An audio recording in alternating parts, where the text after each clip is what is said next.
असांजे चेयरमैन साहब नुमाइंदगी करे थो जो सिर्फ़ु ऐं सिर्फ़ु भई नारो हिकिड़ो ई आहे त मुल्क में बदहाली, उनखां सवाइ महांगाई, उनखां सवाइ करप्ट गवर्नमेंट जी आल गवर्नमेंट इमरान ख़ान जी सिलेक्टेड गवर्नमेंट उनखे ख़तमु करे असां हुकूमत आणियूं चेयरमैन साहब वज़ीर आज़म बणायूं त जीअं सॼे पाकिस्तान में पंजाब समेत बलूचिस्तान सिंध समेत सरहद समेत सॼे पाकिस्तान में जो आहे कश्मीर तक जो आहे तमामु सुख जो साह खणे ऐं उन में जो आहे पंहिंजो जॉब्स नौकरियूं उनखां महांगाई ख़तमु थिए आम माण्हू रोज़गार खुलेसि इहो ई मक़सदु आहे। इन मक़सद जो चेयरमैन साहब सां वर्कर आहियूं निकिता आहियूं पंहिंजो पाण सां त इन गुनाह हुकूमत खे ख़तमु करे असां ज़बरदस्त पहुचायूं।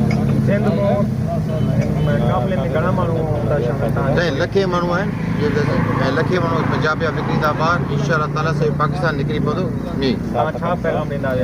पैगाम जो इहो ई आहे सिर्फ़ु ऐं सिर्फ़ु त नाल हुकूमत खे जो आहे न जेका जो सिलेक्टेड गवर्नमेंट आहे उनजो ख़ात्मो आणिजे ऐं आवाम निकिरी पए सॼो ॿाहिरि ऐं चेयरमैन बिलावल भुट्टो साहिब खे वज़ीर आज़म बणायूं असां पंहिंजो त जीअं पाकिस्तान हिकु शानदार पाकिस्तान ठाहियूं।